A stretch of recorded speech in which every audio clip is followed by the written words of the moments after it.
Well, hi everyone, thanks for checking out my channel. My guest today is Ben, and this is pretty cool because we get to be in person. We figured out that we pretty much live in the same town. So yeah, it's really cool. I'm really excited to hear your story. Yeah, I'm excited to share it. Cool. So you have a YouTube channel where I've seen a little bit of your background, but why don't you start just by sharing your faith background? Sure. So I was born and raised in a very devout Christian home. Like my parents were always present in the church. Like pretty much whenever the doors were open, we were there. So they were involved in everything. Like they were involved in leadership teams. Anytime there was an event going on, like that was just my experience. So I kind of just grew up in the church. Okay. So when I got older, actually, and like the pastor would talk to us about like, well, sharing our faith journey. And they said, we'll talk about the time of what you were like before Christ, and then like when you met Christ and afterwards. And like that was so bizarre to me. It's like, I don't remember a time where I didn't know Jesus. So, because I just grew up in that environment. Yep. So like that's how I was raised, and my parents are still very involved in the church.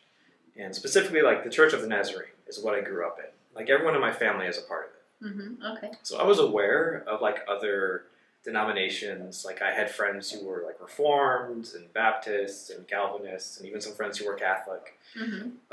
So I was aware that there was other types of Christians out there, but I was just Nazarene. Okay. So that's essentially how I grew up. But I was very fortunate though too, because I know for some people, like they're surrounded by a lot of like anti-Catholic sentiment, especially in like evangelical Protestantism, which is what I grew up in. Yep. But I didn't grow up with that. Like my parents were, they would even say now that they're just sort of ignorant about it.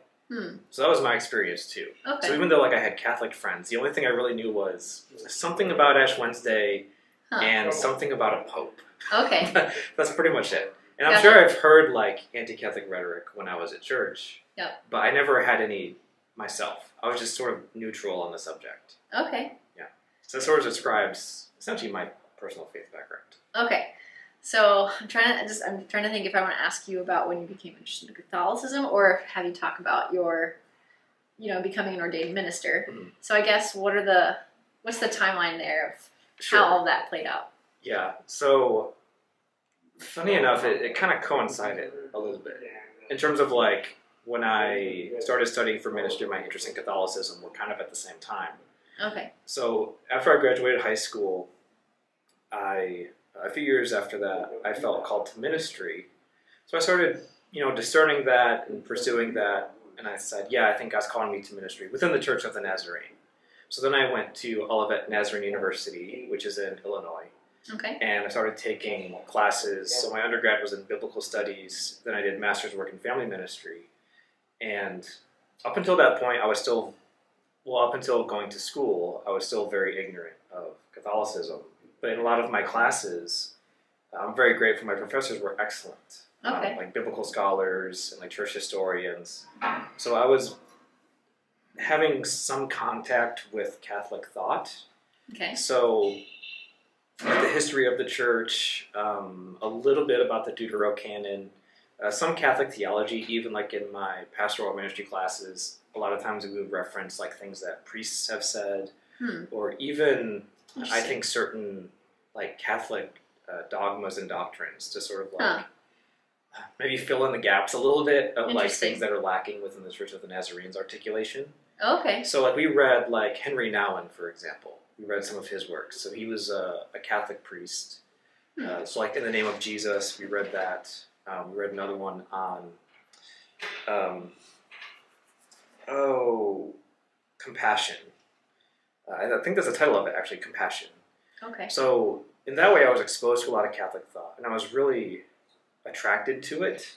Okay. And again, like because I never had like an anti-Catholic sentiment, it was just like, oh, I'm learning this stuff, and it's really interesting to me. And actually, by the time I became a senior and then into my master's work, I kind of became a little bit of like a Catholic apologist. Okay. Because I would be doing work as a teaching assistant. And so I would work with like freshman students from all different backgrounds, like Nazarene, Baptist, some Catholic. I loved my Catholic students. Okay. My non-denominational students, I always gave a hard time. But wait, so you had Catholic students? yes, yeah. So in at Olivet Nazarene University, at least when I was there, a third of the students were Nazarene. Oh, okay. About a third of them were Catholic, too. Interesting. Yeah, because Olivet Nazarene University used to be a Catholic seminary, like the physical space. It used to be St. Viator College, which is where the Venerable Fulton Sheen actually attended. Wow. Yeah, it's like one of the original buildings. It used to be the alumni building, but then when Olivet bought it, it became actually the religion department. So most of my classes were in that building. That's cool. So I wonder if Fulton Sheen has something to do with with my story. I don't know. Yeah, could be. Yeah.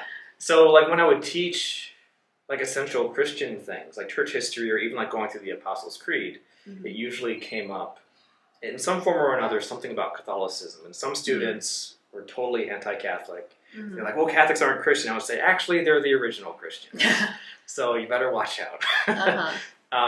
And then, like, I would have some students who were Catholic, and they were, like, questioning whether they should remain Catholic. And they're like, no, please stay Catholic. Like, I don't know much about it, but I had, like, such a deep appreciation for it, even though I was still very ignorant. But everything I knew about it, I was like, no, like, this is a legitimate thing. Like, you're fine. Just stay Catholic.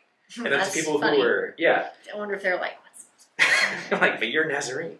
Yeah. Yeah, but then to people who weren't Catholic, who like talked down about it, I would be like, no, like Catholicism is totally legit. Yeah. Like it's fine. Like actually I would say if you want to know like the historical Christianity, like going back to the first century, like look at Catholicism. Yeah. So I was totally fine having that view and still remaining Nazarene and studying to be a minister. Okay. So I was always, well, I guess from that point on, I was at least sympathetic towards Catholicism. Okay. And and like some of the spirituality and like just little things here and there, like contact with, Catholic students or like reading something by a Catholic priest. Or I worked for a window cleaning company and one of their clients was the Bishop of Grand Rapids. So like just cleaning the windows at his house and just being exposed to like the icons and like the paintings and the imagery and stuff. Everything about that was just very attractive to me. And I never sensed any sort of conflict. I think the only real issue I had was I didn't really like the idea of the Pope. Yeah. And I didn't really like the idea of the Immaculate Conception of Mary. Okay. That's because I was just ignorant about it. Because I thought it meant that she was born of a virgin. That's... yeah. So there were some things very much ignorant on. Yep. But other than that, so while I was studying for ministry, I was also learning these things about Catholicism, and some of it I sort of objected to, but not to the extent that I would say, oh, they're not Christian. Yeah. Like, there was still enough there that I was like, no, like, at the very least, like, I have a lot of respect for them. Yeah. So then I still just went into ministry. I served as a missionary overseas for a while, and then I came back. Where did you serve? East Africa. Okay, So mostly in Kenya, but I did some traveling around Tanzania too. Oh, awesome. Yeah, it was a great time. Really great time. It was, I could say a lot about that. Yeah, I'm sure, like, I feel like for those of us who have been on mission trips, like as even Protestants or whatever, like there's probably some things looking back that we would like cringe about, but other things that we say like, wow, that really shaped who we are. Yeah. So I don't know if that's your experience. Yeah, it is. And I would say something there that I think is kind of relevant to my story of becoming Catholic is, like, I was there long enough that, like, the honeymoon phase of a short-term mission trip sort of faded off. And, like, I really became, like, a part of the culture. And one of the things I noticed there was, like, on the surface, I know a typical saying that a lot of Westerners have of Africa is, oh, well, Africans are really good at, like, living in community. Something like that. Like, it's something I hear a lot. Okay. Which was actually the purpose of why I went there, was to do research for my master's work, which is East African Perspectives of Family and Community. I was like, well, let's actually look into this. But the longer I was there, the more I realized that there's, I think, more in common between at least East African culture and Western, at least American culture. But on the surface, it just looks totally different. Interesting. Yeah, and so I kind of got used to just noticing, okay, like on the surface, this is what I see. Like, what's actually underneath there?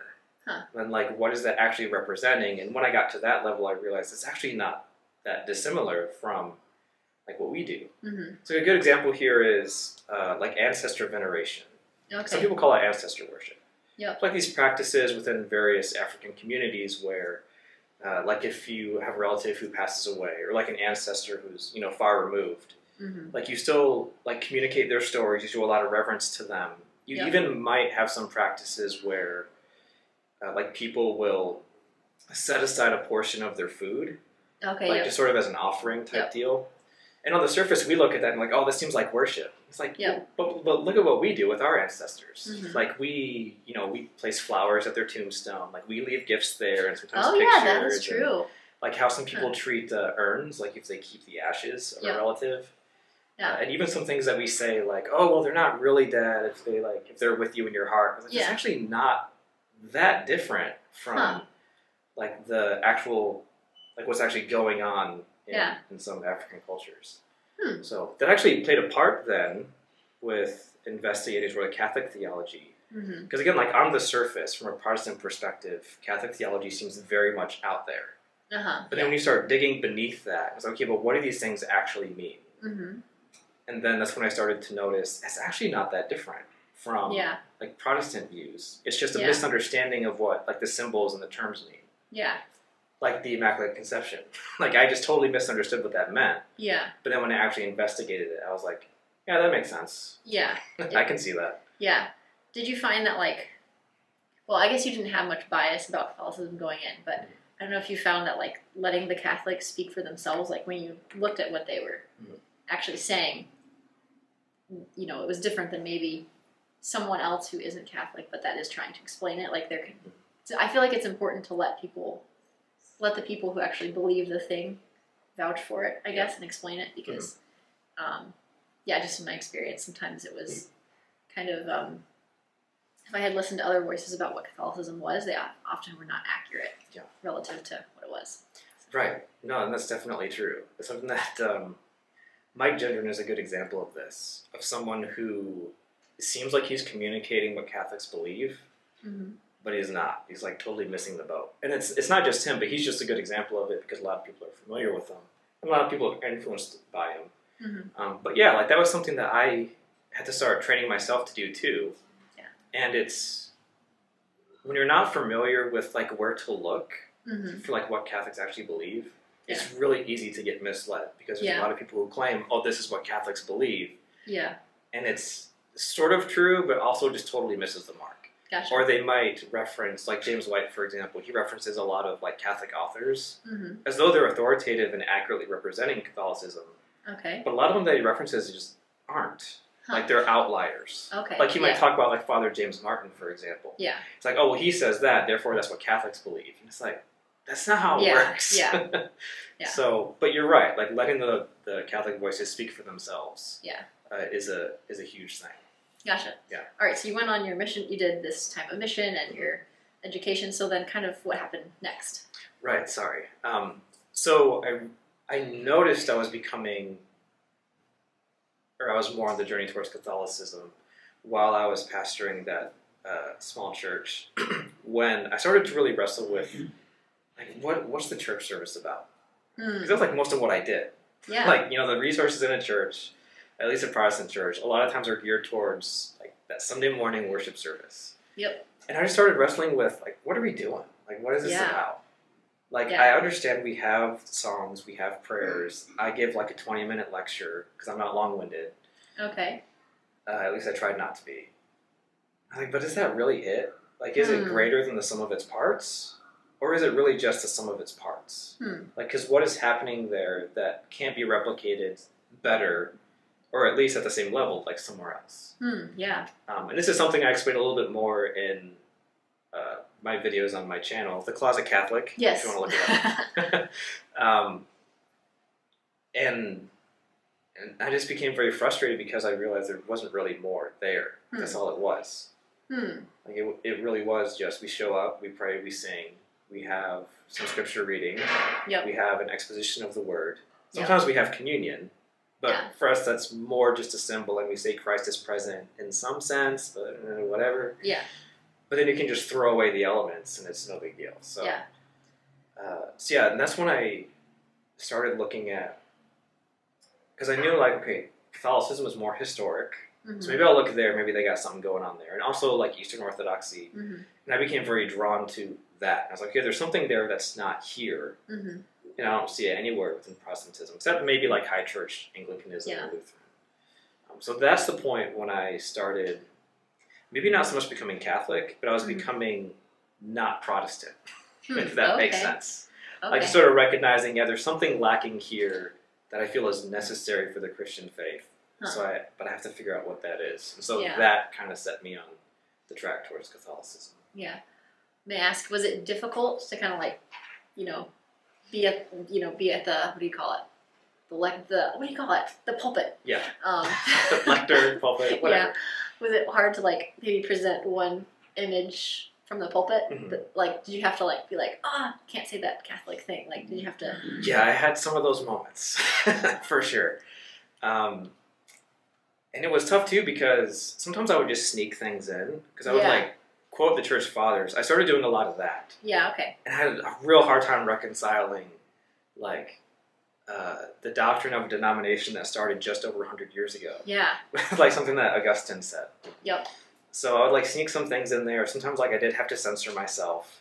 It's like, that sounds too Catholic, and so I don't want to like scandalize people. Yeah. So to be fair to them, like I won't overtly teach that. Maybe in private I'll bring it up, but not from the pulpit. So I did have to do that, and that was tough. Right.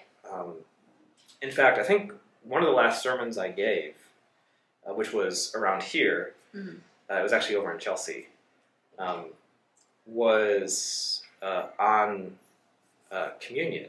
And so I think the reading was Elijah in the wilderness, when he's running from Jezebel, and like an angel appears and gives him like bread and water. And then he gives it to him twice, and then like he runs for like 40 days. Okay. And then the other reading was somehow incorporated it into the bread of life discourse. I don't know if that was the reading or not. I think the actual reading was something about Jesus teaching that we should forgive others or we won't be forgiven. Okay. And I think there was another reading from about King David and his son. I forget which one. The one who was killed. But it was the one who like raped his brother's wife. It's literally it starts with an A, I think. Okay, so it's not Absalom. That was the one who killed the brother. Yeah, but then Absalom died, I think. Later. Yeah, and then David was grieving over that. Okay. Anyways, so many sons. David had a lot of problems. He did. Yeah. But one of the things I focused on was, okay, like how can David forgive his son who did these horrible things? And then here's Jesus saying we need to live this out. How are we supposed to do that? And I connected it to the Eucharist, actually. And I was like, well, then here's this reading. And it was in the lectionary, so I was following all that. And that's just the thread that I saw. And I was like, well, it's the Eucharist. Like, of course. Like, Jesus is giving us himself. Like, that's the only way we can actually live out the Christian life and the Christian ethic. And then here's Elijah, which is a precursor to the Eucharist. And I connected that to, like, manna, the Israelites in the wilderness. And, like, but here's Jesus offering, like, the fullness of what was envisioned or anticipated in the Old Testament. And that was like I think that was one of the last sermons I gave. And that was definitely like the most Catholic sermon I ever. Yeah. Okay. Actually, someone afterwards confronted me about it. And like, did you really say that Christ is truly present in the communion? And I was like, yeah. And they're like, that sounds really Catholic. I don't think you meant to say that. And I was like, oh, okay. Yeah.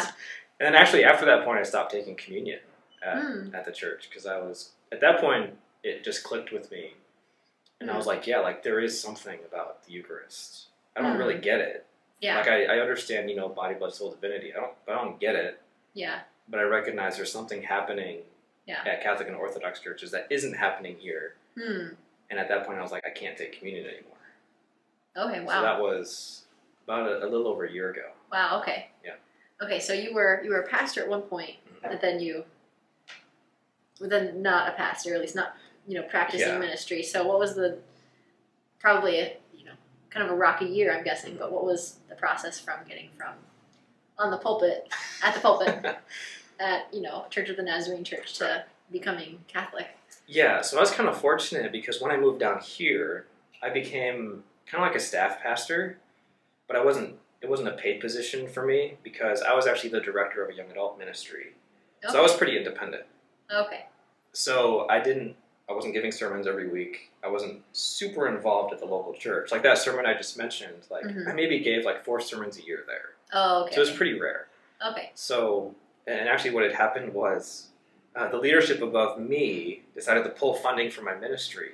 Okay. So I kind of became a nomad. I didn't. Okay. I wasn't really connected anywhere. I didn't really have any ministerial responsibilities. So at that point, shortly before that happened, I actually want to say a year before that happened, I knew I was going to become Catholic eventually. Okay. I just didn't know when. Okay. But I was financially dependent on the fact that I was a Protestant minister. Oh, yep. And then that happened. Oh. So where I essentially lost my job. Okay. And I was like, okay, I get it. So then I could like openly pursue Catholicism without like, you know, a risk to my job, which didn't exist anymore. Yeah, okay. So that's kind of how that transition happened. Okay. So I was still connected with my local church. Because in the Church of Nazarene, like your ministerial credentials have to be at a local church, even if you're working in an independent ministry. So that's how I was connected at a local church, but still doing my own thing. Okay. And I was still sort of attending there. No one really knew I was pursuing Catholicism because, again, I was fairly detached from everything, which afforded me a lot of freedom. So I didn't have any conflict there. Okay. It was more just kind of wrestling with, okay, now what's the actual process of converting? Yeah. Amidst everything else that's going on. Yeah. Okay. So then, how did you find yourself at a Catholic church? Yeah. So I knew there was like Catholic churches in the area. I'd gone to a couple. I talked with a priest at one point, just sort of like picking his brain about, you know, how this all works. It was actually Father Dan at St. John the Baptist. Oh, cool. MC. Yeah. And, like my neighbors attend St. Francis in Ann Arbor. I had a friend who took me to St. Thomas. So I was exposed to some of the churches in the area. And what really motivated me, though, to be like, okay, like I'm not ministering anywhere, but I feel like maybe I should become Catholic, or maybe not, I'm not really sure. It was actually a Marian experience for me. Oh, okay. Yeah. So this was, last year. So Lent of 2022. I felt, which I was still, it was actually during Lent that I lost my position. So going into it, I was still like leading a ministry, and I was still connected to the local church. But I felt moved to pray the Rosary throughout Lent, like every day throughout Lent, which I was familiar with it, and I'd done it before, but not like that. And I was like, okay, I'll pray the Rosary. That's fine, I can do that. Okay. And then of course my life blows up where my ministry basically dissolves out from under me. Yeah. And then I'm like, okay, now what? But towards the end, this was totally unexpected to me. Like, obviously praying Hail Marys and stuff is a part of the Rosary. But I noticed I became, like, very devoted to Our Lady throughout the process. And I noticed, like, towards the end, like, I just suddenly had this, like, great affinity and respect and veneration for her. So anyway, so, like, obviously that ends at the end of Lent, so that's April. And then, towards the end of April, I think it was a Sunday after Easter, actually, I just felt like I need to go to Mass. Like, not just a weekday Mass, because I've been to a couple of those, but I need to go to Sunday Mass. Oh, okay. So May 1st comes around, and I was like, okay, I need to go to, like, I feel like I have to go to Mass. So Sunday morning comes, and I don't go. Because I just felt lazy, and I was like, oh, I'm watching my daughter this weekend, and I don't want to have to go through all that, so I won't go to Mass. And I just felt convicted about it the entire day. Like, it would not leave me alone. And, like, I wasn't used to going to Mass. I think I'd been, like, maybe twice in the previous, like, 2 or 3 years. Okay. So I felt like I have to go to Mass. So Monday morning comes around, and I go to St. Francis. Okay. And when I was sitting there, there were women coming in with, like, a bunch of flowers. And I just thought it was, like, a gardening club. I was like, oh, that's nice. And then someone comes over and, like, would you like some flowers to crown Our Lady? And I had no idea what that meant, but I was like, something about Our Lady, and I love Our Lady, so I was like, yeah, sure. So she has me, like, 3 roses.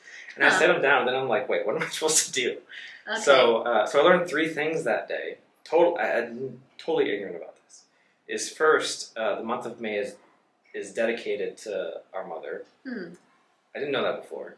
The second thing I learned was a lot of churches and even dioceses will have like a coronation ceremony. I don't know the technical term, if that's it or not, where they like crown Our Lady with flowers. And the third thing I learned was that St. Francis, at least, they do that one day in the month. And it's, I don't know if it's the first Monday of May or just May 2nd. Okay. But it was that day that they're doing this. Oh, wow. And I was like, okay, I get it. Like, this is definitely something, like, it was very moving for me. Yeah. Like, very touching. And I was very emotional throughout the entire Mass. So I thought, okay, like, clearly this is the direction I should be going in. Yeah.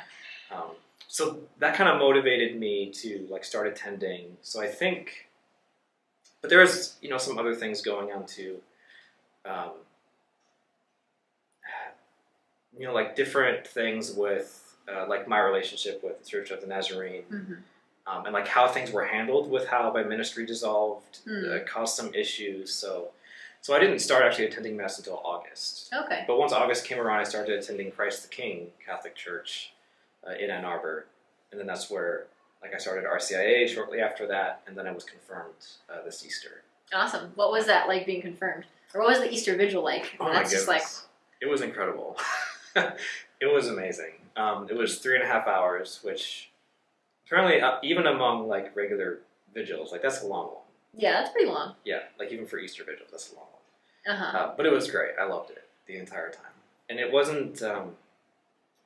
I know I mentioned this in a video I did recently on my confirmation. I don't know if I edited this out or not, but it wasn't so much like just like the music and like the atmosphere. Like obviously like that plays a lot into it, but it was just something else like beyond that that I never experienced in like a Protestant service. Because like I said, one of the things I wrestled with was at least in church services I was a part of, even like very reverent ones that like I would orchestrate or just attend. It never really felt like something greater than the sum of its parts. But then I went to the Easter Vigil, and like, every Mass really, but especially the Easter Vigil, it was like, no, like there's something greater that's happening here. It was, another very emotional experience. Yeah, what would you say the greater thing was? Like, what is it that makes it more than just like people gathering in a church? Yeah. So I've been in services where you could say, okay, like the Spirit is moving here. But it seemed like it was only discernible by the fact that people were like having emotional experiences with what was going on. But at the Easter Vigil, it was just this, I don't know, just this sense that there was like this other presence there and this unity with everybody else. That like, no, like this is the body here. Like we are, like I was looking at people and I was like, no, like you're my brother and you're my sister. And not just like in like a very general sense, but like in a very specific sense. Yeah. Of like I'm sharing a bit of heaven with you all right now. Yeah. I don't know how to articulate that though. Yeah, no, that's something like that. That makes a lot of sense. I think that's well articulated. Yeah, thank you. Cool. So it's been a few weeks out from Easter, I guess. So what is it like to be Catholic? What are some of the graces that you feel like you're experiencing as a Catholic? Yeah, so one thing I expected to happen, which didn't. I was a little disappointed. But some people really build up. Like when you're confirmed and like you're sealed with the Holy Spirit, like sometimes there's like something that happens. And I remember like when that happened to me, I was like, the oil smells really nice. But I didn't like feel anything different. When I received the Eucharist for the first time, it just tasted like, a wafer, and it tasted like, I guess, wine. Being Nazarenes can't drink alcohol. That's a part of the Church of the Nazarene thing. Okay. So that was my first time having alcohol too, so it was great. Which I know it's not really just alcohol, it's the blood of Jesus. But, sure. So I guess it tasted like just wine, or church wine anyways. And I was a little disappointed. I was like, I thought there would be like maybe something more, whatever.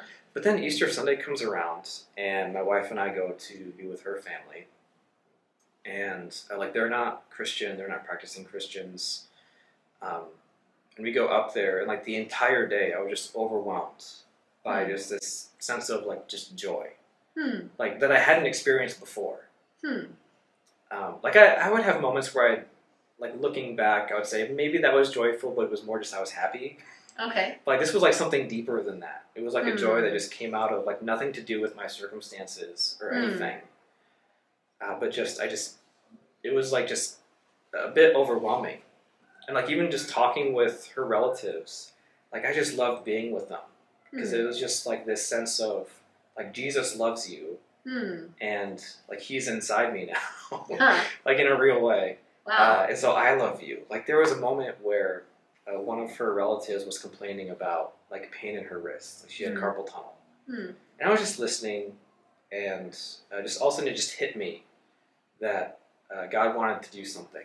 So I just looked at her and I was like, is it okay if I pray with you right now? She said, yeah, that's fine. So I went over and I prayed with her. It was like a very basic thing. And then I asked my wife later, I was like, did that surprise you when I did that? And she was like, absolutely. What was that about? And I just said, just in that moment, I just heard her complaining about the pain she was having, and it just hit me, just God moving in me in a way that I was just overwhelmed with this sense of God loves you. And he wants you to know that he loves you. Yeah. And for me, personally, that was like, Ben, I want you to show her how much I love her. Like, I was just hit with that, and like, I loved her. Yeah.